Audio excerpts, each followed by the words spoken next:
General Grievous was the cybernetic leader of the droid army, and following the death of Count Dooku, he was the de facto leader of the CIS. But why did he go into hiding in the most desperate point during the war for the Separatists?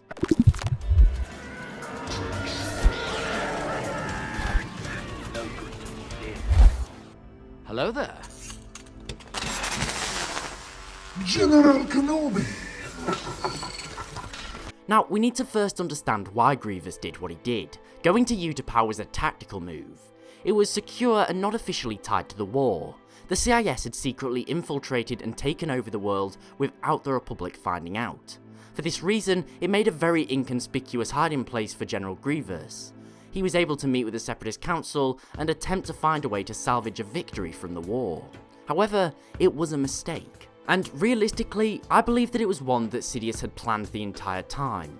He needed Grievous dead. With this, the war could be brought to an end and Sidious could move on to the next stage of the plan, executing Order 66. The cities of Utapau are essentially huge holes in the ground, and by trying to remain hidden, Grievous was not able to afford the luxury of dedicating a fleet or a particularly large amount of troops to defending him. For this reason, when he was discovered, he was like a cornered animal, unable to escape. Stuck with limited forces, a very easy target for the Republic. And that's why he was killed. He was simply overwhelmed and taken by surprise. And that's why this tactic was a terrible idea.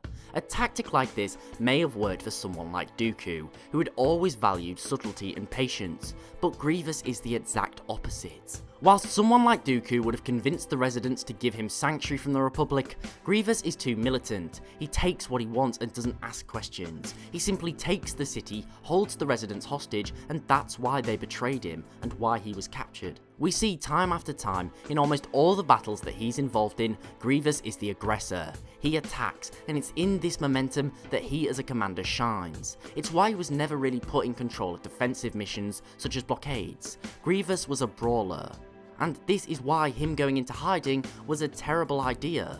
He's best used to attack, and without this momentum and without this aggression, he was left as a very easy target. It's important to remember that after the loss of Dooku, the CIS was definitely not winning the war, but at this point, it was still far from lost. They still had countless droids as well as a massive fleet scattered across the galaxy, and they were fighting on numerous fronts. Realistically, I believe if Grievous wasn't taking orders from Sidious, who was obviously using him as bait for the Republic, Grievous would have never gone to Utapau.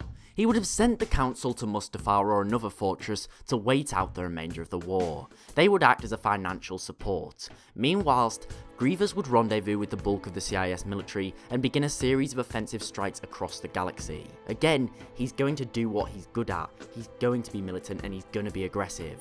He'd probably lead the Battle of Kashyyyk, as well as continue striking out at other Republic and neutral worlds. Now, it's pretty clear that Grievous didn't have much interest in controlling nor governing worlds, so it's likely he'd simply invade worlds, take what he needed and move on.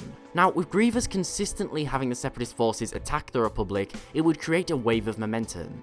You see, by forcing the Republic to run around the galaxy trying to defend many of their key positions and avoid getting bogged down attempting to defend everything that the CIS invaded, means that the Republic won't have the resources to launch offences of their own. I think Grievous would essentially have a scorched earth policy, like destroying everything he couldn't use. The Republic's losing key assets and it would basically just be running around putting out fires. It would struggle to organise itself and it would struggle to do any large pushes against the CIS. Now, needless to say, this isn't necessarily the best tactic to use, and it's not necessarily going to win them the war, and there's many in the Confederacy that would speak out against the cruel tactics that Grievous would be using. But it's a tactic that would definitely have worked a lot better than him hiding on Utapau, and it would have actually made use of Grievous's skills as a commander. Of course, I still believe the Republic would win the war. It's inevitable that eventually the Republic would get lucky and capture Grievous's forces. But this tactic would have resulted in both Grievous and the CIS and the Council lasting far longer than it did in our timeline, in my opinion. But what do you think, and why do you think Grievous went into hiding, and what could have he done to avoid his demise? I do hope that you enjoyed. If so, please remember to like, sub and share, as it helps the channel grow and is always really appreciated. Also, don't forget to follow me on Twitter @TheLoreGuy for regular updates. Thanks for watching, I hope you enjoyed, and I'll see you next time.